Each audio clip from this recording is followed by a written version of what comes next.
Matius pasal yang ke-27, Matius pasal 27 ayat yang ke-11 mulai. Matius 27 ayat yang ke-11. Lalu Yesus dihadapkan kepada wali negeri, dan wali negeri bertanya kepadanya, "Engkaukah raja orang Yahudi?" Jawab Yesus, "Engkau sendiri yang mengatakannya." Tetapi atas tuduhan yang diajukan imam-imam kepala dan tua-tua terhadap dia, ia tidak memberi jawab apapun. Maka kata Pilatus kepadanya, "Tidakkah engkau dengar betapa banyaknya tuduhan saksi-saksi ini terhadap engkau?" Ayat 14. Matius 27 ayat 14, tetapi dia tidak menjawab satu kata pun, sehingga wali negeri itu sangat heran.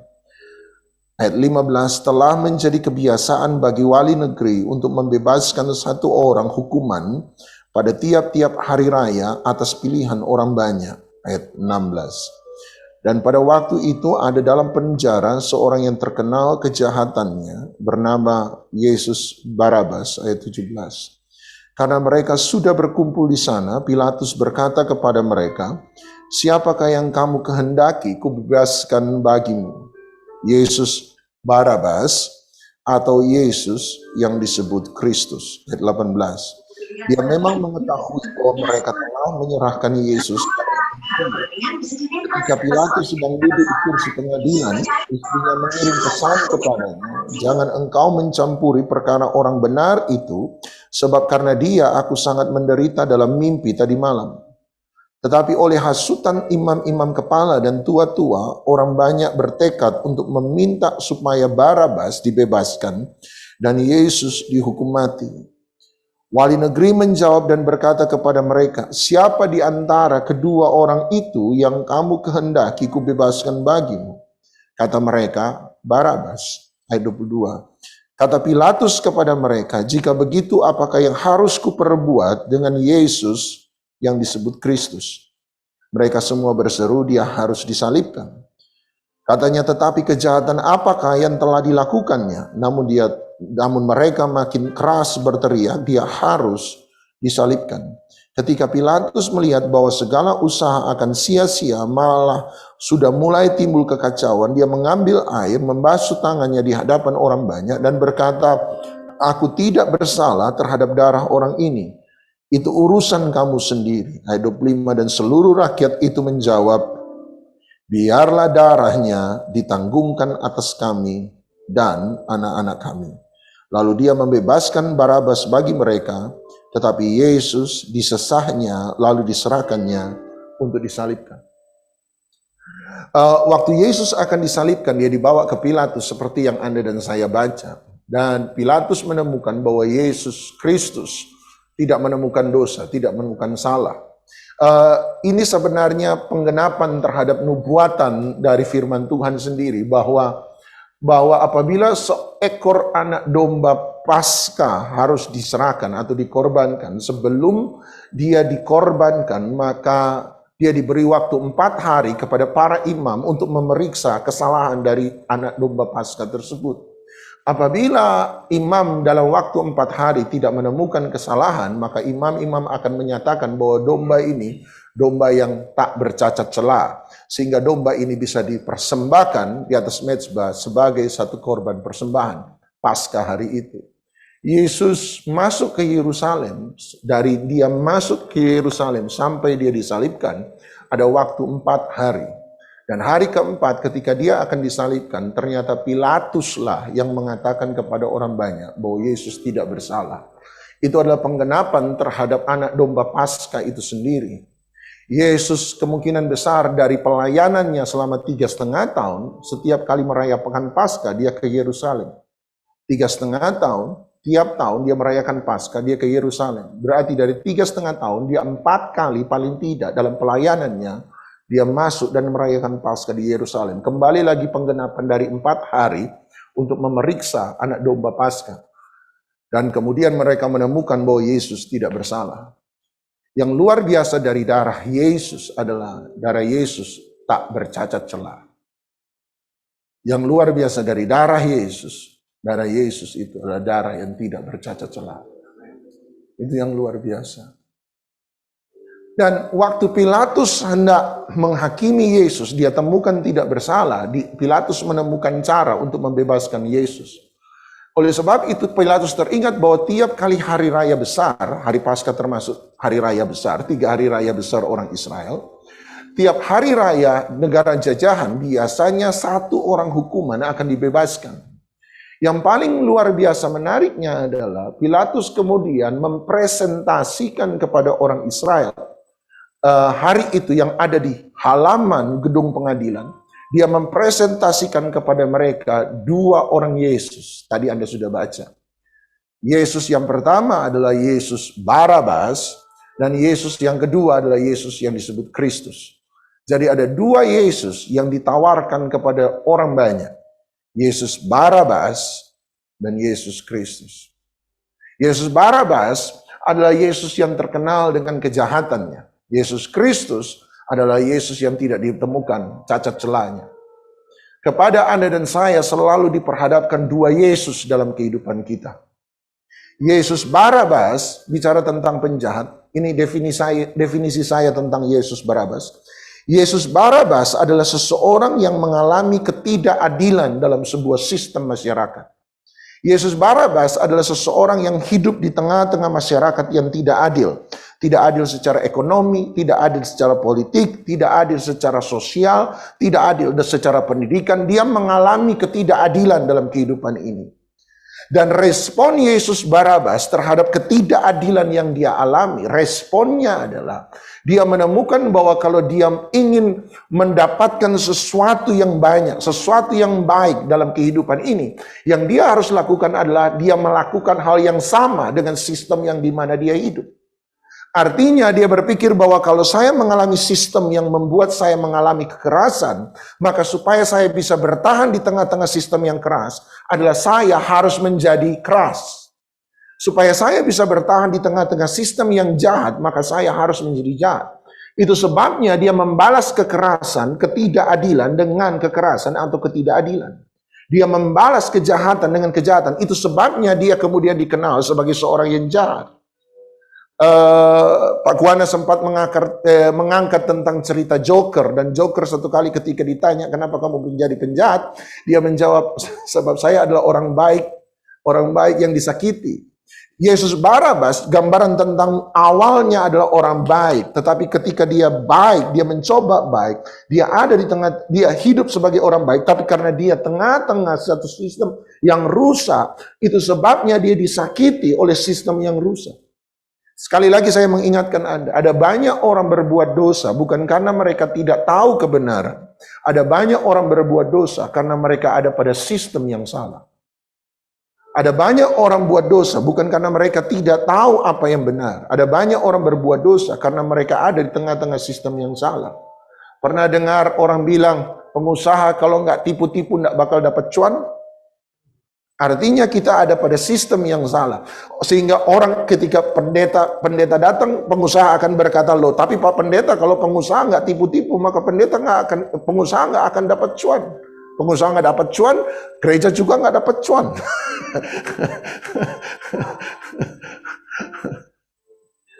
Sehingga tanpa sadar kita mulai berkompromi dengan keadaan yang salah sebab sistem yang rusak.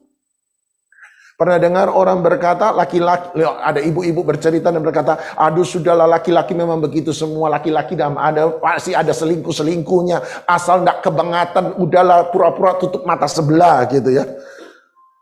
Artinya kenapa? Ada satu sistem yang meyakini bahwa laki-laki harus melakukan semua dosa itu. Oleh sebab itu, karena laki-laki seperti itu, engkau harus mengerti laki-laki, biarkan laki-laki selama nggak kebangatan. Artinya sistem yang dibangun, budaya yang dibangun hari itu adalah budaya rusak. Orang tidak berbuat benar bukan karena mereka tidak tahu kebenaran. Ada banyak orang tidak berbuat benar sebab mereka ada pada sistem yang rusak. Orang baik yang disakiti itu semua. Pak Guana juga dulu pernah bilang begini, dosa orang jahat bikin sakit orang baik. Dosa orang baik sakit hati sama orang jahat. Ada pada satu sistem yang rusak. Itu sebabnya Barabas, daripada aku mati sebagai orang baik, lebih baik aku hidup sebagai orang jahat. Dia membalas sistem yang jahat dengan kejahatan. Dia membalas sistem yang rusak dengan kerusakan. Dia membalas sistem kekerasan dengan kekerasan. Ketidakadilan dengan ketidakadilan. Itu sebabnya dia jadi penjahat. Di sisi yang lain ada Yesus yang disebut Kristus, Tuhan kita. Yesus Barabas dan Yesus Kristus hidup dalam masyarakat yang sama. Artinya apa yang dialami oleh Yesus Barabas dialami oleh Yesus Kristus. Setuju? Kalau Barabas mengalami ketidakadilan, Yesus Kristus juga mengalami ketidakadilan. Kalau Barabas disakiti, maka Yesus Kristus juga disakiti. Kalau Barabas dikecewakan, maka Yesus Kristus juga dikecewakan. Tetapi berbeda dengan Yesus Barabas, Yesus Kristus tidak membalas kekecewaan dengan kekecewaan. Dia membalas bukan sakit hati dengan sakit hati. Dia tidak membalas kekerasan dengan kekerasan, tetapi dia membalas kejahatan dengan kebaikan. Yesus Barabas ada di situ karena dia menjadi serupa dengan dunia yang menyakiti dia. Setuju? Yesus Kristus ada di situ karena dia menolak untuk menjadi serupa dengan dunia di mana dia ada. Setuju? Yesus Barabas ada di situ sebab dia membalas kejahatan dengan kejahatan. Ingat baik-baik, orang yang sakit hati akan cenderung menyakiti orang lain. Orang yang dikecewakan akan cenderung mengecewakan orang lain. Itulah Yesus Barabas. Dia ada di situ sebab dia membalas kejahatan dengan kejahatan. Yesus Kristus ada di situ sebab dia menolak untuk membalas kejahatan dengan kejahatan. Dia membangun, dia harus membalas kejahatan dengan kebaikan. Itu sebabnya dia ada di situ. Kalau Anda mencoba hidup benar di tengah-tengah sistem yang rusak, maka percayalah satu kali Anda akan disalibkan. Quote and quote, Guana Tanjung, Joshua Guana Tanjung. Kalau Anda tidak dipilih jadi martir mati, maka Anda akan dipilih jadi martir hidup.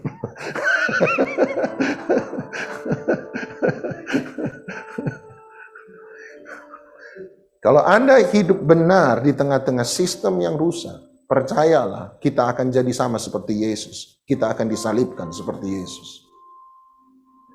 Panggilan Yesus ketika dia berkata pikul salib, artinya dia berkata, kalau aku disalibkan karena hidup dalam kebenaran di tengah-tengah dunia rusak, maka kamu juga akan disalibkan karena kamu hidup dalam kebenaran di tengah-tengah dunia rusak. Waktu saya mengerti ini, saya belajar bertanya pada Roh Kudus, kenapa ada Yesus Barabas? Sampai satu kali Roh Kudus membuat saya ingat tentang arti nama Barabas. Barabas berarti bar, anak, abas, ayah. Barabas berarti anak, bapa, anak, ayah. Saya belajar satu hal, Barabas menjadi seorang penjahat, jangan-jangan, ini tafsiran pribadi, jangan-jangan sebab dia lahir dari sebuah kehidupan tanpa kasih bapa. Yesus Barabas menjadi penjahat, jangan-jangan sebab dia membalas kejahatan dengan kejahatan, dia membalas kekerasan dengan kekerasan. Sebab pada awalnya dia tidak pernah menemukan kasih yang begitu besar dari Sang Bapa yang membuat dia mampu bertahan di tengah-tengah dunia yang keras. Survei di Amerika tahun 90 atau 80% narapidana di penjara berasal dari broken home. 80% narapidana di penjara berasal dari broken home. Kalau Anda lahir dari keluarga broken home dan Anda tidak bisa menyelesaikan persoalan kehancuran rumah tangga keluarga dalam hidupmu, maka 80% nasibmu, artinya sebelah kakimu, lebih dari sebelah kakimu, sudah pasti ada di penjara. Sebab 80% narapidana yang ada di penjara berasal dari broken home. Dan waktu saya sadar itu, saya mulai bertanya pada Tuhan, dari mana semua ini dimulai? Dari mana semua ini dimulai? Quote and quote, kembali lagi Joshua Guana Tanjung. Kalau Anda tidak pernah tahu bagaimana menjadi anak, maka Anda tidak akan pernah tahu bagaimana menjadi bapak. Lukas hafal. Dan saya bertanya, kapan ini pertama kali terjadi? Roh Kudus membawa saya pada Kejadian pasal 4, kisah Kain dan Habel. Dan buat saya, disinilah sesungguhnya kejatuhan dari permulaan. Mengapa lahir monster-monster manusia zombie-zombie manusia yang tidak punya kasih Bapa dalam hidup mereka. Kejadian 4 ayat 1. Kain dan Habel. Kejadian 4 ayat 1. Tidak banyak orang bisa memperhatikan bahwa ayat pertama menunjukkan ada sebuah keanehan yang muncul dari kelahiran Kain. Kejadian 4 ayat 1 berkata, kemudian manusia itu bersetubuh dengan Hawa istrinya dan mengandunglah perempuan itu. Lalu melahirkan Kain, maka kata perempuan itu, aku telah mendapat seorang anak laki-laki dengan pertolongan Tuhan. Nah, Anda bertanya pada saya, mana yang aneh dari ayat itu? Yang aneh dari ayat itu adalah yang memberi nama Kain bukan Adam, yang memberi nama Kain adalah Hawa. Apa yang aneh dari Hawa memberi nama kepada anaknya sendiri? Yang aneh adalah dalam budaya Alkitab, apabila seorang ibu memberi nama kepada seorang anak, maka biasanya ada masalah dalam rumah tangga keluarga itu. Kenapa begitu? Sebab budaya Alkitab adalah budaya patriarki. Apa itu patriarki? Budaya di mana status laki-laki lebih tinggi daripada status perempuan. Sebab zaman dulu seperti itu. Oleh sebab itu, ketika seorang anak lahir, maka menjadi tugas, wewenang, dan hak istimewa dari sang ayah untuk memberi nama kepada anaknya, sebab sang ayah adalah kepala atas rumah tangga tersebut. Apabila Anda temukan dalam Alkitab, bukan sang ayah yang memberi nama kepada sang anak, dan sang ibulah yang memberi nama kepada sang anak, maka Anda akan selalu bisa menemukan bahwa selalu ada masalah dalam keluarga itu hari tersebut. Saya beri contoh. Anda ingat tentang keluarga Yakub yang penuh dengan kompetisi antara kedua istri, Rahel dan Lea, yang lalu kita pernah bahas. Anda perhatikan setiap anak Yakub yang dilahirkan diberi nama oleh sang ibu, bukan diberi nama oleh Yakub sang ayah. Bahkan anak terakhir Rahel ketika dia melahirkan Benyamin, saking sukarnya dia melahirkan Benyamin dan bahkan mati karena melahirkan Benyamin. Tetapi sebelum mati, Rahel kemudian menamakan anak itu Ben-Oni. Ben-Ana, Oni kesusahan. Ben-Oni adalah anak yang buat aku susah, anak yang membuat aku menderita. Dan bahkan Rahel mati karena melahirkan Ben-Oni. Tetapi setelah Rahel mati, Yakub tidak setuju anak itu diberi nama Ben-Oni. Itu sebabnya Yakub mengganti nama itu, anak itu menjadi Ben-Yamin. Ben-Ana, Yamin tangan kanan, anak kanan. Ben-Yamin berarti anak tangan kananku, anak kepercayaanku, anak yang ditinggikan oleh aku. Tapi Anda temukan bahwa setiap kali seorang ibu memberi nama kepada seorang anak, Anda akan selalu bisa menemukan ada persoalan dalam rumah tangga tersebut hari itu. Saya beri contoh lagi, Yabes, yang beberapa tahun ramai dengan kembali lagi doa Yabes. Yabes, tidak banyak orang tahu bahwa Yabes adalah nama yang diberikan oleh sang ibu kepada sang anak.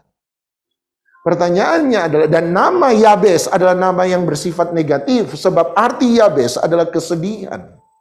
Kenapa sang ibu memberi nama kepada seorang anak, dan mengapa ibu itu menyebut anaknya kesedihan, anak yang mendatangkan kesedihan? Pertanyaannya adalah, Alkitab tidak pernah menyebutkan tentang sang ayah. Alkitab tidak pernah menyebut nama ayah, tidak pernah menyebut ayah Yabes dalam kisah Yabes. Di mana sang ayah? Saya tidak tahu. Mengapa bukan sang ayah yang memberi nama? Saya tidak tahu. Tetapi kita bisa menduga jangan-jangan sang ayah memang tidak ada dalam kehidupan Yabes hari itu. Kenapa sang ayah tidak ada di situ? Jangan-jangan tafsiran kita adalah sang ayah mungkin sementara dibawa di gondol wewek gombel, kita nggak tahu. Sang ayah mungkin mati hari itu ketika sang ibu sementara mengandung tua. Yang pasti ketidakhadiran sang ayah kemudian membuat sang ibu ketika melahirkan anak dan berkata, inilah anak yang kukandung di dalam kesedihan. Inilah anak yang kukandung dalam malapetaka. Sehingga Yabes dianaktirikan lebih daripada saudara-saudara yang lain. Itu sebabnya Alkitab harus mencatat dengan jelas bahwa ketika Tuhan menjawab doa Yabes, Yabes ditinggikan lebih daripada yang saudara-saudara yang lain. Kenapa ditinggikan? Sebab sebelumnya dia direndahkan. Dia dianggap sebagai anak kemalangan, dia dianggap sebagai anak pembawa sial, dia dianggap sebagai anak yang memberi kesedihan. Anda akan selalu bisa menemukan dalam Alkitab apabila seorang ibu memberi nama kepada seorang anak, selalu ada problem dalam rumah tangga hari itu. Kembali ke Kejadian pasal 4, kenapa Hawa yang memberi nama kepada Kain dan bukan Adam? Berarti ada persoalan antara Adam dan Hawa hari itu. Anda kembali tanya pada saya, apa persoalan Adam dan Hawa hari itu? Alkitab tidak memberitahukan dengan jelas kepada kita, tapi saya menduga peristiwa itu ada hubungannya dengan Kejadian 3, ketika Tuhan bertanya, Adam, siapa yang membuat engkau makan buah yang aku larang untuk engkau makan? Tiba-tiba Adam tanpa sungkan-sungkan, tanpa mikir, pura-pura mikir, memang laki-laki memang payah secara emosional, dia langsung menudingkan jarinya dan berkata, perempuan yang engkau ciptakan dan engkau taruh di sampingku, dialah yang membuat aku makan buah yang engkau larang untuk aku makan. Jangan-jangan apa yang diperbuat Adam hari itu menggores luka dalam hati Hawa. Mereka masih ada dalam pernikahan, sebab mau nikah sama siapa lagi? Mereka masih ada dalam pernikahan, tetapi Hawa ada dalam pernikahan dalam keadaan hati yang terluka. Sekali lagi, quote and quote joker. Orang jahat adalah orang baik yang disakiti. Dan hari itu Hawa ketika melahirkan seorang anak, Hawa maju ke depan dan Hawa yang memberi nama kepada anak itu Kain. Kenapa dia memberi nama anak itu Kain? Yang berarti anak laki-laki yang kudapat dari pertolongan Tuhan. Kenapa dia memberi nama anak itu Kain? Sederhana, sebab jangan-jangan Hawa percaya bahwa Kain inilah anak yang dijanjikan Tuhan dalam Kejadian pasal 3. Masih ingat Tuhan berkata, anak laki-lakimu, keturunanmu akan mengalahkan ular, meremukkan kepala ular dan mengalahkan keturunan ular. Anak laki-lakimu dengan kata lain yang akan memulihkan ulang kejayaan keluarga. Anak laki-laki yang kau lahirkan akan mengembalikan keluargamu kembali ke Taman Eden. Anak laki-lakimu. Dan ini kemudian diambil oleh Hawa ketika dia melahirkan seorang anak. Hawa berkata, anak inilah yang akan mengembalikan kejayaan keluarga. Oleh sebab itu ketika dia membesarkan Kain, dia membesarkan dengan pengharapan yang ada pada dirinya diletakkan menjadi beban yang ada pada pundak sang anak. Gini, seringkali kita orang tua membebani anak dengan pengharapan-pengharapan yang kita sendiri tidak pernah alami. Tidak sendiri kita pernah lakukan. Gini, misalnya begini. Kalau Anda waktu kecil kepingin les piano, tapi orang tua tidak bisa bayar biaya les piano. Anda kepingin les piano, tapi orang tua nggak bisa beli piano. Sehingga Anda kepingin les piano, sebab orang tua masih dalam keadaan miskin, Anda tidak bisa memenuhi pengharapan Anda.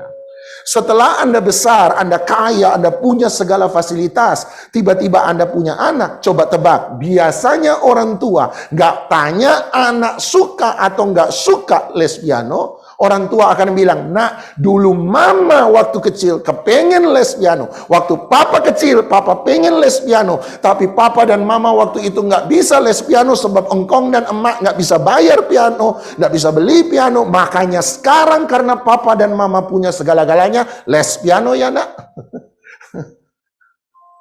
Apabila seorang perempuan, seorang wanita menikah dengan seorang laki-laki dan dia temukan laki-laki itu pemalas sehingga tidak bisa bekerja, tidak bisa mendapatkan uang, hidup dalam garis kemiskinan.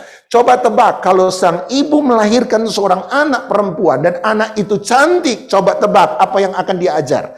Nih, kamu ini cantik. Oleh sebab itu nih, dengar pesan mama baik-baik. Mama nyesel nikah sama laki-laki itu. Oleh sebab itu kalau supaya kamu tidak nyesel di kemudian hari, cari orang kaya. Anak-anak dibangun dengan beban pengharapan yang orang tua seringkali tidak bisa dapatkan. Demikian pula dengan Hawa dan Kain. Dia memberi pengharapan kepada Kain dan berkata, "Nak, kamulah anak laki-laki yang dijanjikan Tuhan dalam Kejadian 3. Nak, kamulah yang akan mengembalikan keluarga kita kepada kejayaan di waktu yang lampau. Nak, kamulah yang akan membawa kita kembali hadirat Tuhan. Kamulah yang akan membawa kita kembali ke Eden yang berarti pleasure, kesukaan. Nak, kamulah yang akan membuat kita kembali lagi pada hadirat Tuhan. Nak, kamulah. Kain dibangun dalam sebuah ekspektasi yang besar, dan Kain diperlakukan sebagai anak emas sang ibu. Supaya Anda yakin bahwa yang saya coba paparkan pada Anda itu benar, coba Anda perhatikan Kejadian pasal 4 ayat yang kedua. Kejadian 4 ayat kedua, ketika lahir anak kedua dari rahim yang sama, dari rahim sang ibu yang bernama Hawa, tiba-tiba Alkitab bilang begini, selanjutnya dilahirkannya lah Abel, dan tiba-tiba Alkitab berkata adik Kain. Tunggu dulu. Kejadian 4 ayat 1, Alkitab memberitahukan kepada kita siapa arti nama Kain. Kejadian 4 ayat 2, Habel lahir, Alkitab tidak perlu tidak perlu repot-repot tulis apa arti nama Habel. Identitas yang diletakkan kepada Habel cuma satu, Habel adalah adiknya Kain. Pernah lihat orang tua punya 2 anak, 3 orang anak? Yang paling kakak, yang paling jenius, paling pinter. Yang 2 dan 3 biasa-biasa. Percayalah, yang nomor 2 dan 3 menderita. Waktu ada di sekolah, kakaknya yang jenius, sementara adiknya biasa-biasa. Waktu guru di sekolah yang sama berkata, "Loh, kamu adiknya si jenius? Kok kamu gini?" Dan sejak hari itu semua orang kenal Anda hanya sebagai adiknya si pinter, adiknya si sukses, adiknya si berhasil, adiknya si kaya, adiknya si jenius. Dan orang tidak peduli untuk tahu tentang hidup Anda. Anda cuma sempalan tambalan dari kehidupan seseorang yang menjadi saudaramu. Itulah Abel. Kalau kita bisa memahami ini, maka sekarang kita bisa memahami mengapa ketika Tuhan menerima persembahan Habel dan menolak persembahan Kain. Sekarang Anda sadar kenapa Kain marah pada Habel. Ini bukan soal iri biasa, Bapak Ibu.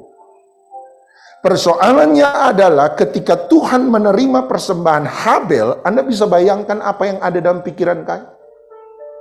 Katanya mama, akulah yang akan mengembalikan kita ke Taman Eden. Katanya mama, akulah yang akan membawa kita kembali hadirat Tuhan. Katanya mama, akulah yang akan mengembalikan kejayaan keluarga. Tiba-tiba Tuhan menerima persembahan Habel, menolak persembahan Kain.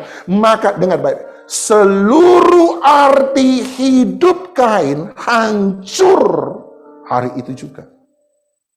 Berarti semua identitas Kain, semua dasar di mana identitas Kain dibangun berdasarkan kata sang ibu, tiba-tiba menjadi tidak berarti. Anda bayangkan, Anda sudah kerja susah payah puluhan tahun, tiba-tiba apa yang Anda lakukan menjadi sia-sia dan tidak berarti. Mangkelnya kayak apa? Anda bisa bayangkan Anda punya satu keyakinan, Anda berkorban demi keyakinan Anda. Tiba-tiba waktu Anda mati di hadapan Tuhan, semua yang Anda yakini, kemudian Tuhan bilang salah. Sakitnya kayak apa itu? Itu bisa gero-gero nangis. Salah. Gak menjadi berarti.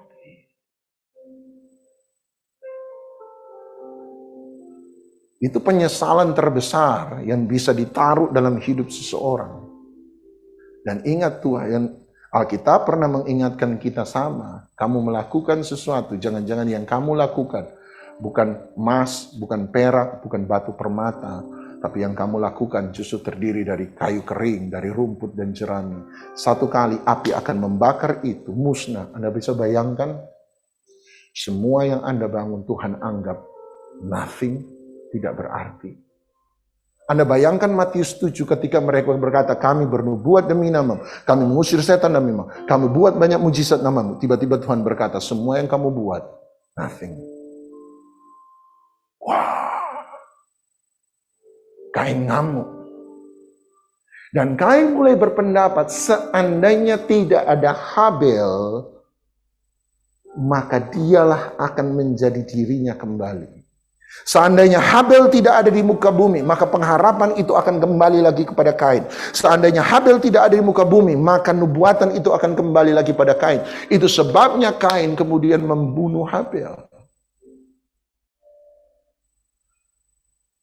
Ayat 11.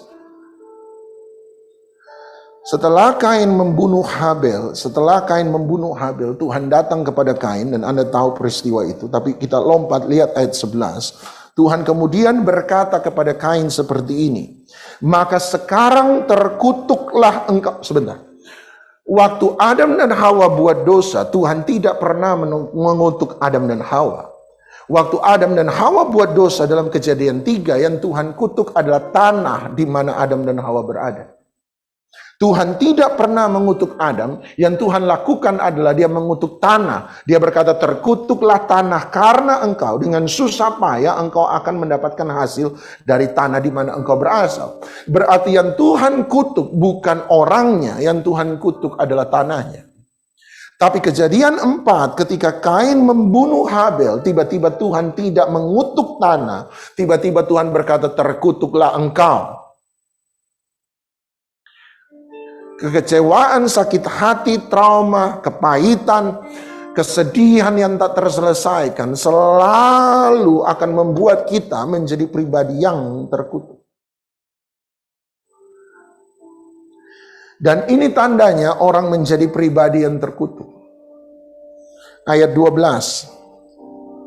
Ada 3 tanda yang Tuhan taruh pada ayat 12. Nomor 1, Tuhan berkata, apabila engkau mengusahakan tanah itu, maka tanah itu tidak akan memberikan hasil sepenuhnya lagi kepadamu. Tuhan berkata, nomor 1, karena engkau menyimpan kemarahan, kepedihan, kekecewaan, iri hati, dengki, engkau menyimpan trauma, maka apapun yang engkau lakukan tidak akan memberi hasil yang maksimal lagi kepadamu. Artinya, kalau engkau seharusnya dapat 10, tapi karena engkau menyimpan kemarahan, kekecewaan, emosi yang negatif dalam hidupmu, maka seharusnya engkau dapat 10, sekarang engkau cuma dapat 7, 6, atau 5.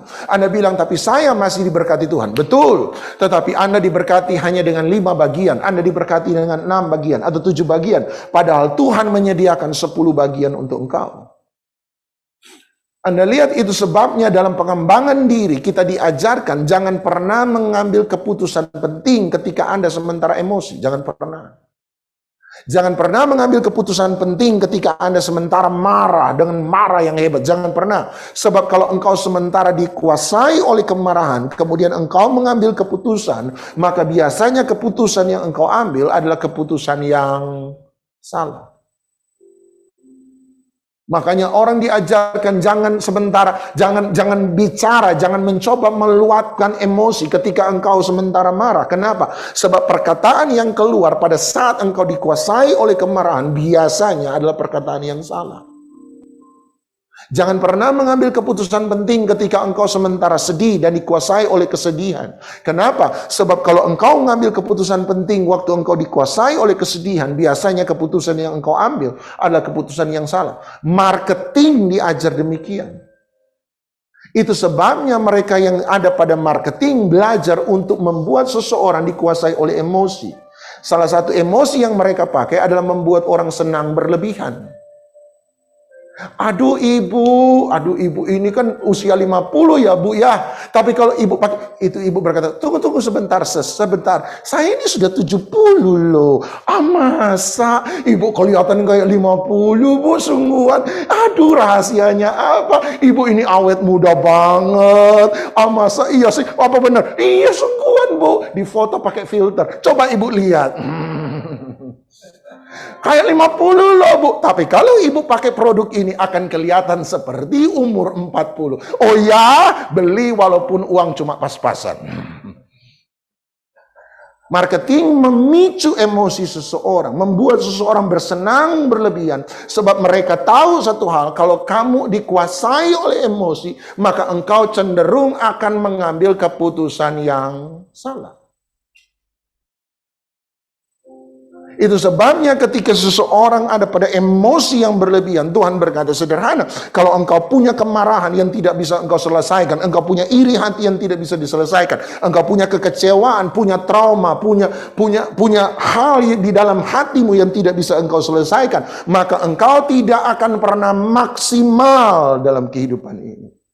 Kita menghabiskan terlalu banyak waktu untuk membenci orang yang membenci kita, sehingga kita sudah tidak punya waktu untuk mengasihi mereka yang mengasihi kita. Sehingga kita tidak pernah maksimal dalam hidup ini. Nomor 2, tiba-tiba Alkitab berkata, bukan hanya apapun yang engkau kerjakan tidak akan memberi hasil maksimal. Yang kedua, Alkitab berkata ayat 12, engkau akan menjadi seorang pelarian. Pelarian bahasa aslinya adalah kamu ke kiri, ke kanan, muka, belakang, sana, sini, situ, sini. Engkau pergi kemana-mana, tetapi engkau tidak pernah punya kemampuan untuk tinggal, sebab engkau, istilah saya, tidak punya rumah dalam hidup ini. Kata pelarian bahkan pernah dipakai Alkitab untuk menunjukkan pada pengembaraan orang Israel selama 40 tahun di padang gurun. Artinya mereka pindah dari satu tempat kepada tempat yang lain, dari satu tempat kepada tempat yang lain, dari satu tempat ke tempat yang lain. Sebab padang gurun bukanlah rumah bagi mereka. Bukan di situ tempat tinggal mereka. Bagi saya sederhana, izinkan saya memberi definisi rumah. Saya tidak bicara tentang house, bangunan rumah. Saya bicara soal home, atmosfer rumah. Ada banyak orang tidak punya home dalam hidup ini, rumah dalam hidup ini. Rumah bagi saya adalah tempat di mana saya bisa muncul dengan segala apa adanya saya. Dengan segala kegagalan saya, dengan segala kelemahan saya, dengan segala kelebihan dan kekurangan saya, tanpa takut untuk ditolak oleh mereka yang ada di dalam rumah. Rumah adalah tempat di mana saya bisa muncul dengan apa adanya saya. Saya bisa melepaskan topeng saya tanpa takut untuk ditolak oleh mereka yang ada dalam rumah. Hari ini saya datang kemari, saya pakai baju yang rapi, saya pakai celana panjang, saya harus sisiran dulu menghadap cermin. Tapi waktu saya sampai di rumah, percayalah, kemeja ini saya lepas, saya pakai kaos oblong, celana panjang ini saya lepas, saya pakai celana pendek. Saya nggak perlu lihat muka saya di cermin, nggak perlu, sebab saya tahu orang yang di rumah tidak akan menolak saya. Ada banyak orang, yuk saya ini apa adanya, apa adanya Pak, apa adanya, ya gini-gini saya Pak. Betul, tapi pertanyaannya, adakah yang menerima engkau apa adanya? Kalau tidak ada, berarti Anda tidak punya rumah. Saya ini gini Pak. Seringkali kita mencoba membela diri kita dengan kekerasan, sama seperti Barabas. Rumah bicara tempat di mana kita bisa meletakkan topeng, sebab seringkali kita hidup dari satu jaga image kepada jaga image yang lain. Kita hidup dengan ribuan topeng, kita muncul dalam ribuan panggung sandiwara. Nggak heran Iwan Fals atau siapa yang bilang dunia ini adalah Ahmad Albar, dunia ini adalah panggung sandiwara. Sebab kita tidak punya orang yang menerima kita. Dan tiba-tiba Tuhan bilang sama Kain, Kain, ini yang akan terjadi. Engkau akan hidup dari satu topeng kepada topeng yang lain. Engkau akan hidup dari satu sandiwara pada sandiwara yang lain. Engkau akan berhadapan dari satu politik kepada politik yang lain. Engkau akan bermain di belakang orang akan bermain di belakang engkau. Sebab engkau tidak punya seseorang yang menerima engkau apa adanya. Kalau ada orang dekat dengan engkau, mereka pasti punya mau dengan engkau. Kalau mereka dekat dengan engkau, pasti karena kekayaanmu dan bukan karena siapa engkau. Rumah bagi saya bukan hanya bicara tentang di mana kita bisa tampil, kita bisa muncul dengan apa adanya. Tapi rumah bagi saya adalah tempat di mana saya bisa meletakkan kepala saya. Saya bisa bersandar di bahu seseorang, menangis ketika saya capek, menangis ketika saya lelah, menangis ketika saya sementara penat, dan orang itu memberi penghiburan kepada saya. Itu rumah. Daud adalah salah satu tokoh dalam Alkitab yang punya kerinduan yang begitu besar akan arti rumah. Mazmur 27, satu hal yang ku inginkan, itu yang ku minta pada Tuhan, diam di rumah Tuhan seumur hidup. Orang yang hidup dari penolakan demi penolakan, tiba-tiba Daud bilang, satu kerinduanku terbesar. Aku temukan hadirat Tuhan bukan cuma tempat untuk menyembah, tapi hadirat Tuhan ada tempat di mana aku menemukan rumah. Mazmur 23, kebajikan dan kemurahan mengikuti aku seumur hidupku, dan aku akan diam dalam rumah Tuhan sepanjang masa. Mazmur 42, aku akan berlari mendahului semua orang, aku akan datang dan masuk pada pelataran rumah Tuhan. Daud adalah orang yang bicara tentang rumah. Sebab jangan-jangan Daud adalah anggota member tetap dari Gua Adulam, orang-orang yang tertolak. Itu sebabnya dia merindukan arti sebuah rumah. Yang terakhir Alkitab berkata, bukan hanya kamu tidak akan pernah maksimal. Nomor 2, bukan hanya engkau akan menjadi pelarian. Ayat 12 Alkitab berkata, engkau akan menjadi pengembara. Pengembara agak sama dengan pelarian. Perbedaannya adalah pelarian adalah ekspresi luar. Sementara pengembaraan bicara tentang sesuatu yang ada di dalam. Pengembaraan arti sesungguhnya adalah bergerak ke kiri dan kanan, tetapi dengan hati yang pedih. Saya temukan ini, saya lihat ini ketika papa saya meninggal, dan di depan peti jenazah papa saya, mama saya menggelengkan kepala sambil berkata, gak mungkin ini terjadi, gak mungkin ini terjadi. Bergerak ke kiri ke kanan, tetapi dengan hati yang sementara hancur. Pengembara bicara tentang sakit hati tanpa pemulihan. Pengembaraan buat saya pribadi bicara tentang satu kondisi hati tanpa obat untuk menyelesaikan apa yang ada dalam hatinya. Bayangkan Anda mengalami kemarahan tetapi Anda tidak bisa menemukan pengampunan. Bayangkan Anda mengalami kepahitan tetapi Anda tidak bisa menemukan kemanisan dalam hidup. Bayangkan Anda mengalami kekecewaan tetapi Anda tidak bisa menemukan pemulihan. Bayangkan Anda mengalami keputusasaan tetapi Anda tidak tahu bagaimana caranya supaya Anda bisa berharap. Billy Graham berkata, di dalam setiap manusia ada lubang yang tidak bisa dipuaskan oleh apapun juga kecuali oleh Kristus sendiri. Bayangkan Anda punya sesuatu di dalam hatimu, satu lubang yang Anda lakukan apa saja tetapi tidak akan pernah buat Anda pulih. Anda lakukan apa saja tapi tidak akan pernah buat Anda menjadi bahagia. Itu yang dilakukan oleh Salomo. Dia mencoba mencari kebahagiaan lewat kekayaan, dia tidak temukan. Mencoba kebahagiaan lewat kekuasaan, dia tidak temukan. Mencoba kebahagiaan lewat seks, dia juga tidak bisa menemukan. Dia mencoba kebahagiaan dengan semua cara, tetapi ada lubang dalam hatinya yang tidak akan pernah bisa buat dia bahagia. Bayangkan Anda gatal tapi nggak bisa digaruk. Bayangkan. Menderitanya kayak apa? Itu sesuatu yang membuat kita, ada sesuatu yang ada cerita awal bagaimana ada orang ketika tiba-tiba mengalami kecelakaan dan mengalami amputasi. Dia berkata, apabila ada orang tiba-tiba mengalami kecelakaan tanpa sadar, kemudian tangannya diamputasi, waktu dia bangun, ini menurut ilmu saraf, ketika dia bangun, dia tidak akan bisa menerima kenyataan. Ketika dia melihat tangannya tidak ada, tetapi secara pikiran dan perasaan dia tahu tangannya masih ada. Ada masa-masa di mana orang yang tangannya sudah diamputasi, waktu dia tidak sadar, tiba-tiba merasa gatal di ujung jarinya. Gimana garuk tangan nggak ada? Tapi di otak dia berkata gatal di ujung jari.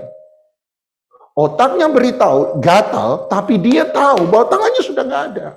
Jadi waktu dia diamputasi tanpa sadar, waktu dalam keadaan tidak sadar dia diamputasi, otak tidak bisa memproses itu. Dan Anda bayangkan hidup seperti itu. Anda bisa bayangkan satu kehidupan tanpa penyelesaian apapun juga.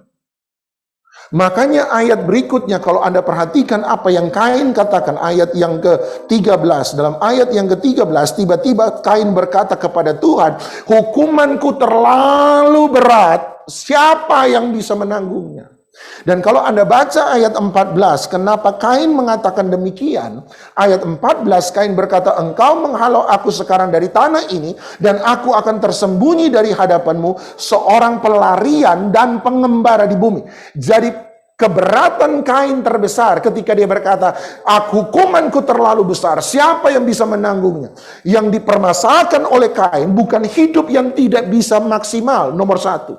Yang dia permasalahkan oleh Kain, ayat 13, ayat 14, dia berkata, siapa yang akan hidup sebagai pengembara dan pelarian di muka bumi? Siapa yang bisa hidup harus bersandiwara dengan semua orang, hidup dalam ketakutan, sebab Anda bermain politik di belakang orang, tapi Anda tahu orang lain juga main politik di belakang Anda. Makanya hidup jadi raja nggak mudah. Hidup jadi pemimpin nggak mudah ketika dia tahu bahwa dia bermain politik dalam hidup orang lain, tapi dia juga tahu orang lain sementara main politik di belakangnya dia. Setiap orang yang mendekati dia, setiap orang kaya melihat orang lain mendekati mereka, nomor satu mereka curiga lebih dahulu. Curiga kenapa? Sebab jangan-jangan kamu mendekati aku bukan karena siapa diriku, tetapi engkau mendekatiku karena apa yang engkau akan bisa dapatkan daripada aku. Semua orang kaya, semua orang berkuasa diberi kecurigaan tersebut. Itu sebabnya mereka tidak mudah untuk mempercayai orang. Tapi kalau mereka percaya, mereka akan sangat percaya. Dan Kain berkata, bagaimana saya bisa hidup dengan sandiwara-sandiwara ini? Dan kemudian dia berkata, bagaimana saya bisa hidup dengan satu kelemahan, sesuatu yang terjadi di dalamku, tapi aku tidak bisa menemukan obat untuk apa yang aku butuhkan. Kemarahan tanpa pengampunan, keputusasaan tanpa pengharapan, sakit hati tanpa pemulihan. Sebagaimana aku bisa hidup seperti itu, gimana? Ayat terakhir 15, Tuhan berkata sekali-kali tidak. Barang siapa yang membunuh Kain akan dibalaskan kepadanya 7 kali lipat. Kemudian Tuhan menaruh tanda pada Kain. Kata tanda di sana bahasa aslinya berarti peringatan. Ketika Tuhan memberi tanda pada Kain, nomor satu berarti Tuhan menjadikan Kain sebagai peringatan. Tuhan tidak pernah membalas dosa dengan kematian. Dia membalas dosa dengan penebusan. Tuhan bilang sama Adam dan Hawa, di hari kamu makan buah terlarang, maka kamu akan mati. Kita temukan Adam dan Hawa makan buah terlarang, tapi hari itu mereka tidak mati. Agustinus kemudian berkata sama seperti yang kita percaya, bahwa yang dia maksudkan oleh Tuhan bukanlah kematian jasmani, tetapi kematian rohani. Sebab itu Agustinus berkata, kehidupan rohani jauh lebih penting daripada kehidupan jasmani. Tapi ada tafsiran berkata begini, kenapa Adam dan Hawa tidak mati hari itu? Jawaban sederhana, sebab di hari yang sama Tuhan memberi pengorbanan. Dia mengusir mereka dari Eden, bukan karena dia marah. Dia mengusir mereka dari Eden, sebab Tuhan baik. Dia membalas dosa, bukan dengan kebinasaan. Dia membalas dosa dengan jalan penebusan. Tuhan mempertahankan hidup Kain. Kenapa dia mempertahankan hidup Kain? Dia berkata, supaya Kain menjadi peringatan. Peringatan untuk siapa? Semua kita. Jadi kalau ada ibu-ibu pegang anak kecil, ketemu papasan dengan Kain, maka kemungkinan besar sang ibu akan berkata, nak tunggu sebentar, lihat om di sana, namanya Om Kain. Mama mau kasih tahu satu hal, jangan hidup sama seperti Kain. Bukankah itu yang dikatakan oleh Alkitab? Salah satu dari 3 tokoh yang dijadikan peringatan adalah jangan pernah melakukan apa yang Kain lakukan. Saya nggak tahu kenapa orang bisa kenal Kain. Satu, mungkin penduduk dunia masih sedikit hari itu. Nomor dua, jangan-jangan menurut ayat 4 ada sebagian orang Yahudi percaya kenapa orang bisa mengenali kain, tanda itu yang dimaksud oleh mereka sebagian besar adalah raut muka kain. Sebab Kejadian 4 berkata, mengapa hatimu panas, mukamu muram. Dengar Bapak Ibu, seringkali jemaat mencoba menipu pendeta. Di luar sana hidup penuh dengan sungut-sungut, ketika masuk di gereja, mereka ketemu pendeta, mereka tersenyum. Mereka berpikir bahwa senyuman mereka akan membohongi raut muka yang penuh dengan sungut-sungut. Saya kasih tahu, kami pendeta tahu Anda ini cuma pura-pura tersenyum. Cuma kami nggak kasih tahu sama Anda. Sebab raut muka Anda tidak bisa ditutupi oleh apapun juga. Orang yang keras akan selalu kelihatan mukanya keras. Orang yang tidak bersyukur akan selalu kelihatan di mukanya tidak bersyukur. Makanya ada lagu lama yang berkata, kulihat di wajahmu kemuliaan Raja, ku kasihi kau dengan kasih Tuhan. Anda boleh lihat muka-muka di sini.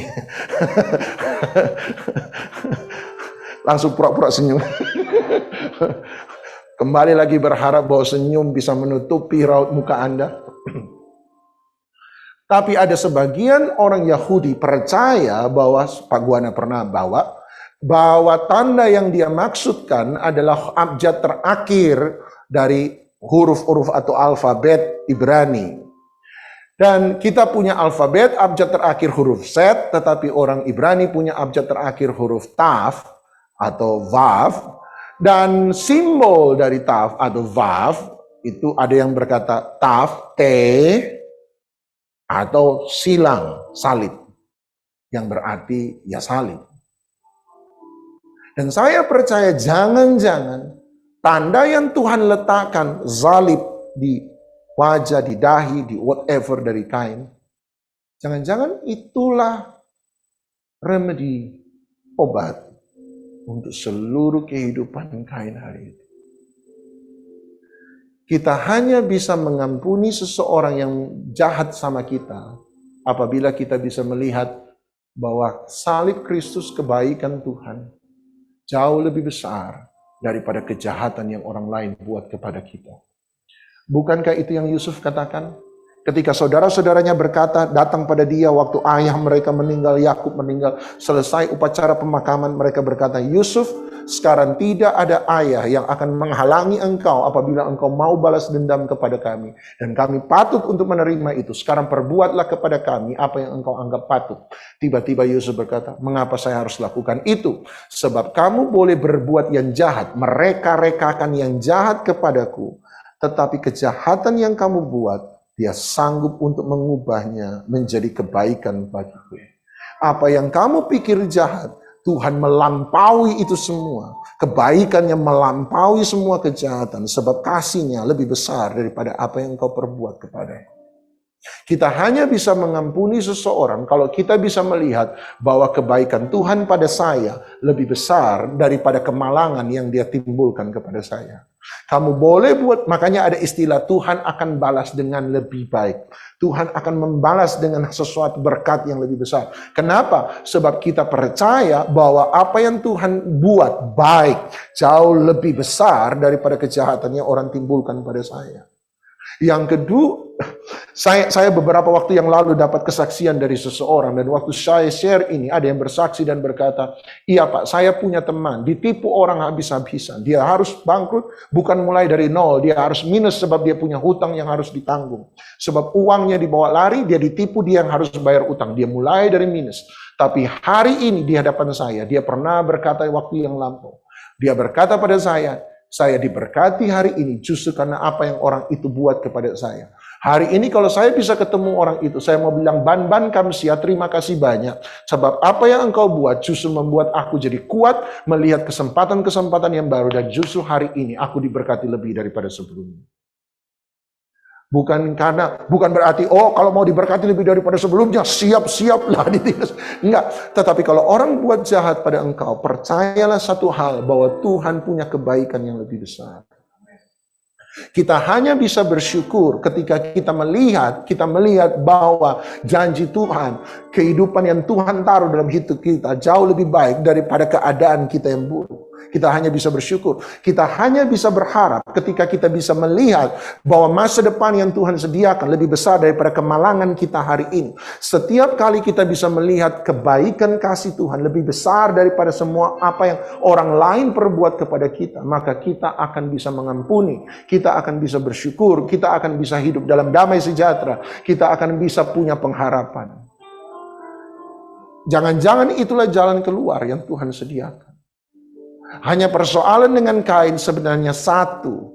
Bukan Tuhan tidak menyediakan jalan keluar. Persoalan dengan Kain adalah satu. Ketika Tuhan menunjukkan jalan keluar, tiba-tiba dia menjauh dari hadirat Tuhan. Dia pergi ke arah timur. Dia pergi dari hadirat Tuhan. Saya mau berkata hari ini pada Anda, di mana saja Anda berada, di tempat ini maupun yang di Zoom. Saya mau bilang, jangan pernah lari dari hadirat Tuhan. Lihat semua yang dia kerjakan. Yesus lebih besar daripada segala sesuatu. Mari kita sembah dia. Haleluya. Jesus, I'm in love with you. Jesus, I'm in love with you. Take me deeper. Take me deeper, deeper in love with you. Deeper in love with you. Jesus, I want more of you. Jesus, I want more of you. Jesus, I want more. I want more of you. Draw me closer, closer to your heart. Closer to your heart. Closer to your heart. Jesus, I'm in love. Jesus, I'm in love with you. Jesus, Jesus, I'm in love with. Take me deeper, deeper in love with you. Jesus, I want more. Jesus, I want more of you. Jesus, I want more of you. Draw me closer to your heart, closer to your heart. Saya percaya sejak peristiwa Kain, dia melahirkan anak, dia punya anak, dan semua anak itu mulai dibangun dari kekerasan. Sama seperti Pak Guana katakan, kalau kamu tidak pernah tahu bagaimana jadi anak, engkau tidak akan pernah tahu bagaimana jadi ayah. Saya pikir Kain tidak pernah tahu bagaimana sesungguhnya menjadi anak. Itu sebabnya dia tidak pernah tahu bagaimana menjadi ayah. Dan ketika dia jadi ayah, dia akan menjadi orang yang mengecewakan anak-anaknya. Lahir Lamek yang berkata, kalau Kain dibalas 7 kali, maka aku akan dibalas 77 kali. Anda lihat menjadi makin keras, sampai lahirlah orang yang bernama Barabas. Orang yang tidak pernah tahu bagaimana jadi anak. Tapi kita belajar dari Daud paling tidak. Daud lahir, dan Daud mengatakan tentang masa lalunya. Saya tidak tahu mengapa Daud mengatakan ini, tetapi dia berkata, seandainya ayah dan ibuku menolak aku. Saya nggak tahu apa arti itu. Saya nggak tahu kenapa Daud hanya disuruh menjadi gembala. Alkitab berkata 2-3 ekor domba. Kita temukan ada seorang anak diutus ke tempat yang jauh, tempat yang berbahaya, hanya untuk menjaga 2-3 ekor domba. Sementara bapaknya mungkin punya pekerja yang banyak. Saya nggak mengerti kenapa itu terjadi. Saya nggak mengerti mengapa Daud bisa kemudian memimpin orang-orang di gua Adulam. Jangan-jangan Daud adalah ada seperti mereka. Orang-orang gua Adulam adalah orang-orang yang disakiti. Gua Adulam adalah orang-orang yang salah, orang-orang yang jahat, orang-orang yang diperlakukan tidak adil, orang-orang yang mencoba mencuri, membalas kekerasan dan kekerasan, orang yang sakit hati, orang yang stres, orang yang depresi. Dan Daud menjadi raja di sana. Artinya Daud mengalami sesuatu yang lebih dari mereka. Daud mengalami sesuatu yang lebih daripada mereka. Daud menjadi raja, menjadi pemimpin sebab dia mengerti apa yang mereka pernah alami. Jangan-jangan itukah sebabnya dia menjadi pemimpin. Tapi kita temukan bahwa Daud kemudian dipulihkan oleh Tuhan. Orang yang sakit hati, stres, depresi tiba-tiba menjadi tentara-tentara Allah, kata Alkitab. Kenapa? Jangan-jangan itu yang berkali-kali Daud ungkapkan dalam Mazmur, kerinduannya akan rumah Tuhan. I have a home. I have a home. Aku punya rumah. Aku punya rumah. Aku punya rumah. Aku punya rumah. Anda ingat ketika rumah mereka di Siklak dihancurkan oleh orang Amalek. Mereka nangis dengan begitu pedih. Sebab orang-orang ini adalah orang-orang yang merindukan rumah. Mereka orang-orang yang keras di luar. Tapi saya percaya ketika mereka ketemu rumah, menjadi orang yang mengasihi rumah. Sebab mereka tidak pernah punya rumah di masa lalu. Tapi hari ini, Daud belajar dan mengajar kita. Hadirat Tuhan biarlah jadi rumah. Mari kita kembali lagi ke cerita dua Yesus yang diperhadapkan oleh Pilatus. Anda bisa memilih jadi Yesus Kristus yang membalas kejahatan dengan kebaikan. Atau Anda akan memilih menjadi Barabas, orang yang dikecewakan dan mencoba membalas kekecewaan dengan kekecewaan. Sakit hati dengan sakit hati. Dan waktu saya terus belajar hari itu, tiba-tiba saya mulai marah dan berkata, kurang ajar ini orang-orang. Yesus menyembuhkan orang yang sakit. Yesus memulihkan mereka yang rusak. Tapi hari itu tiba-tiba mereka berkata, salibkan Yesus yang disebut Kristus. Bebaskan Yesus yang disebut Barabas. Entah bagaimana saya menjadi marah. Saya berkata, kurang ajar, tidak tahu terima kasih. Tuhan sudah terlalu baik. Dan di tengah-tengah kemarahan itu tiba-tiba saya merasa Roh Kudus bicara kepada saya. Doni, mengapa kamu marah? Iya, mereka tidak tahu terima kasih. Mereka tidak tahu mana yang benar dan mana yang salah. Mana yang baik dan mana yang jahat.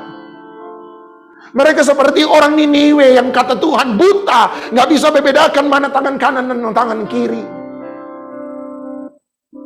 Mereka orang yang bodoh, orang yang goblok, orang yang tidak punya hati nurani. Tapi hari itu saya percaya Roh Kudus bicara lembut di hati saya. Dan satu pertanyaan ini mengubah seluruh kehidupan saya hari itu. Saya percaya Roh Kudus bicara pada saya dan berkata, Doni, kalau kamu ada di situ, kamu akan bilang mana? Salibkan siapa, bebaskan siapa? Saya akan berkata, salibkan Barabas. Bebaskan Yesus yang disebut Kristus. Tiba-tiba Roh Kudus bertanya lebih lanjut. Doni, tapi kalau Yesus ada di situ, menurut kamu, Yesus akan bilang apa? Dan hari itu saya tahu. Saya nangis. Sebab kalau ditanya pada Yesus, Yesus Kristus, engkau akan pilih siapa yang disalibkan, siapa yang dilepaskan. Anda tahu dia akan jawab apa? Salibkan Yesus Kristus. Sebab salib itu ada untuk membebaskan Barabas.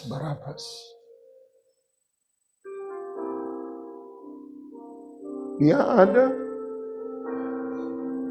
untuk membebaskan yang terikat, yang tertawan, yang terluka, yang kecewa, yang marah. yang iri.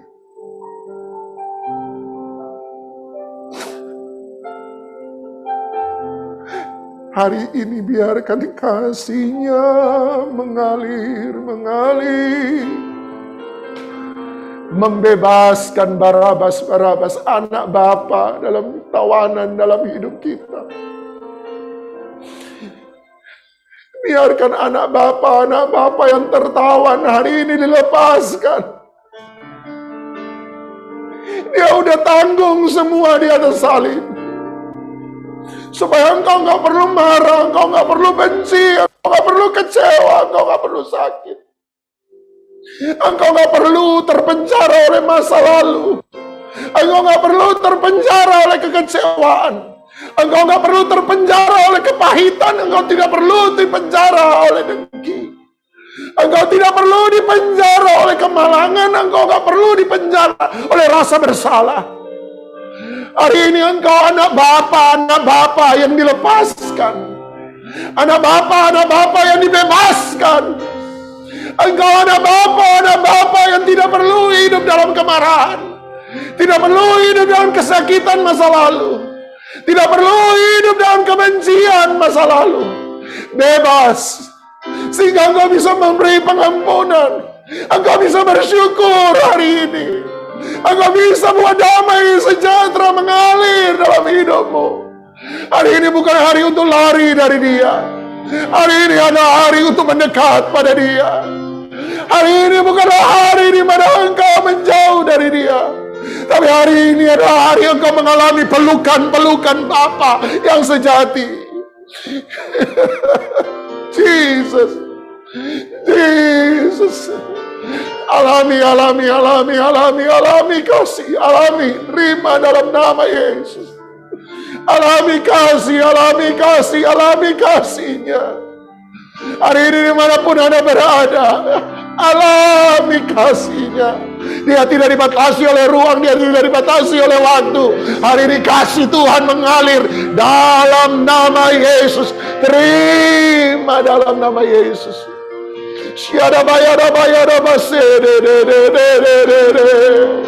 Jesus, I love you. Dia sandari, dia berikan bahunya untuk hari ini engkau bisa letakkan kepalamu. Engkau bisa menangis, engkau bisa waktu lelah engkau datang. Tangannya sementara terbuka.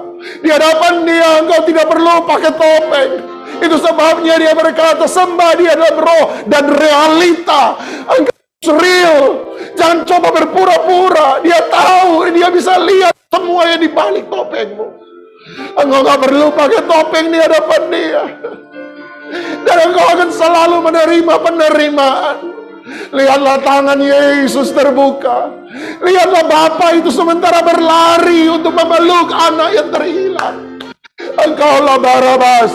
Engkaulah anak terhilang mungkin. Engkaulah Daud yang dulu akan dikecewakan. Tapi hari ini adalah hari di mana kasih Tuhan lebih besar daripada segala sesuatu.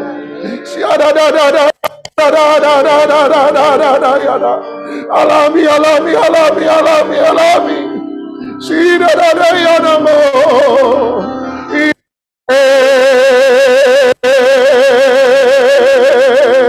Jesus, I'm in love.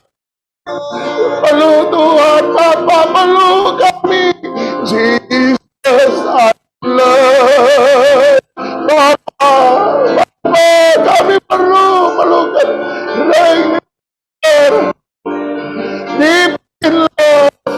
Deeper in love with you.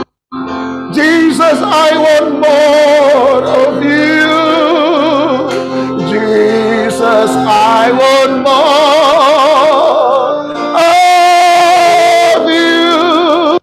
Jesus, I want more of you. Draw me closer, draw me closer to your heart, closer. Mari, hatinya adalah rumahmu, hatinya adalah rumahmu. Jesus, I'm in love.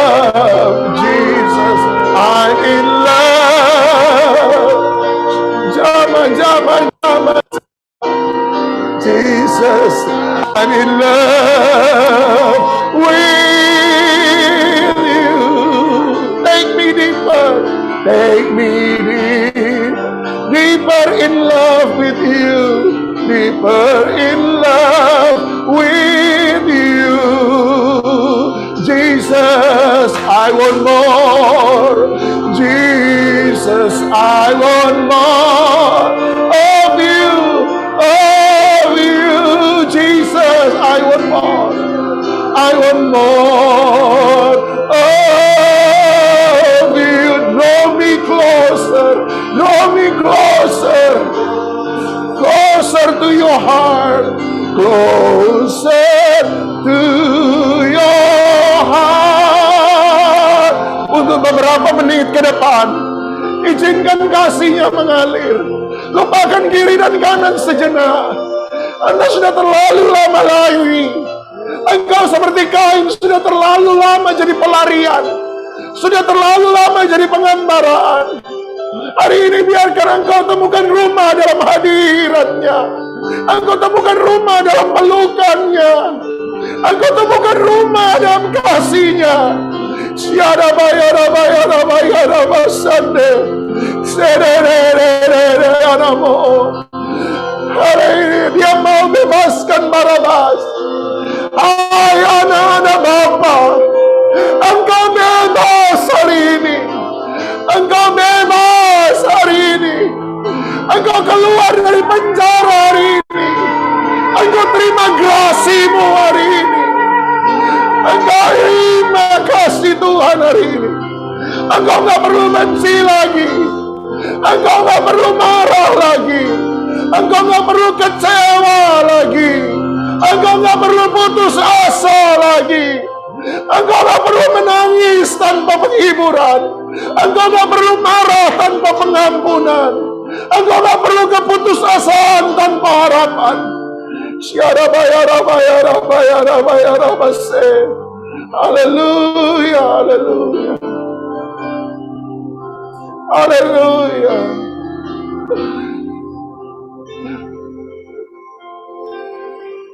Kamilah Barabas itu sesungguhnya.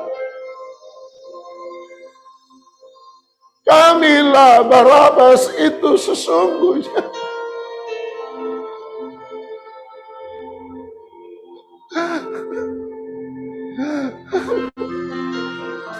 Kamilah yang Kau gantikan hari itu. Kamilah yang Kau lepaskan hari itu.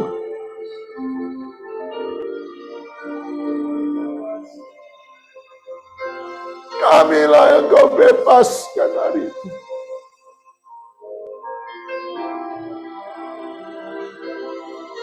Biarkan kasih-Mu mengalir ya Bapa. Bekerjalah Roh Kudus. Dalam nama Tuhan Yesus Kristus. Yang mengalami hadirat Tuhan. Sama-sama katakan, amin.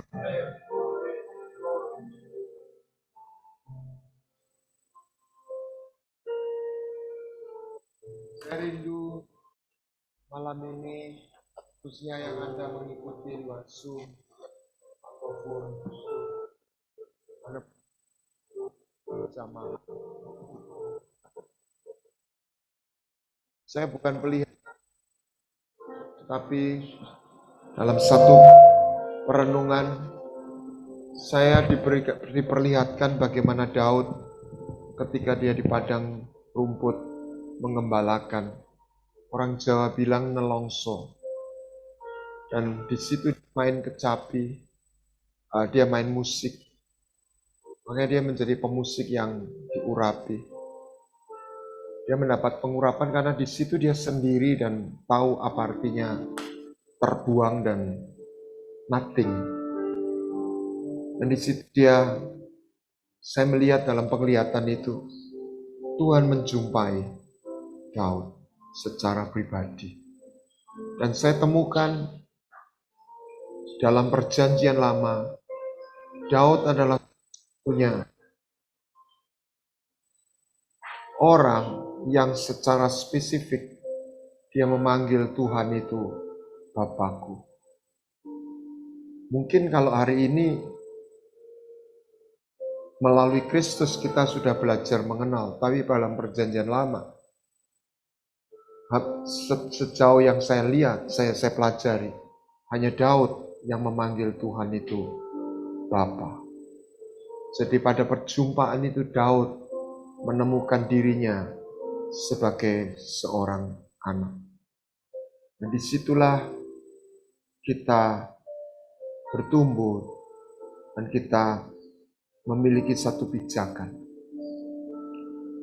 Saya makin menyadari manusia adalah makhluk yang very kompleks. Seperti yang Tuhan katakan, manusia tidak hidup oleh roti saja. Ada satu kebutuhan yang tidak bisa digantikan atau dihentikan. Dan ketika kebutuhan atau suplai makanan itu terhenti, maka dia akan menjadi monster ataupun mengalami satu kerusakan. Dan Tuhan melihat manusia, atau dengan kata lain ketika dia menjadikan dialah makhluk yang menjadi curahan hatinya. Saya sangat selalu terngiang-ngiang kata-kata Yesus yang menangisi Yerusalem, betapa aku rindu mengumpulkan engkau seperti seekor induk ayam mengumpulkan anak-anak. Buat saya, hal yang paling mengagumkan dalam Injil, saya tidak ingin mengkotak mana yang lebih. Kita sudah belajar elemen-elemen rohani. Tapi mungkin dari latar belakang saya sebagai orang yang pernah mengalami satu pencarian identitas, hal yang mengagumkan dari Injil adalah bagaimana kita menjadi seorang anak. That's amazing. Semua dewa, semua sesembahan, tidak ada yang menjadikan umat manusia itu anaknya, kecuali Tuhan yang disampaikan dalam Alkitab. Oleh sebab itu, percayakan hidup kita. Dialah rumah kediaman itu. You are my dwelling place. Dialah rumah tempat kita boleh menyandarkan hati kita. Dan dia sudah menyediakan rumah juga di surga. Saya percaya di antara Anda yang mendengar malam ini, ada aliran kesembuhan, ada pemulihan, ada kekuatan baru. Biarlah malam ini kita diingatkan. Tuhan berkata, you are precious. Kita berharga di mata Dia. Jangan pernah menghakimi diri kita sendiri. Bukan hanya menghakimi orang lain. Jangan menghakimi diri kita sendiri. Mari kita lewati hidup ini dengan satu kesadaran yang kuat. Ada Bapa. You are forever in my life. You see me through the seas. Cover me with your hand and lead me in your righteousness, and I look to you, and I wait on you. Mari kita bangkit berdiri.